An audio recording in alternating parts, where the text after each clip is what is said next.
قل أرأيتم، قل يا محمد لأهل مكة، قل أرأيتم أن أخذ الله سمعكم وأبصاركم وختم على قلوبكم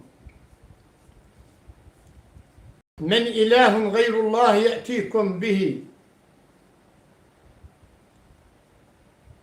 الله يقول لرسول الله، يقول له قول لأهل مكة تخيلوا إن الله أخذ سمعكم، لكم أذان ولكن لا تسمعون بها، ولكم أعين ولا تسمعون بها،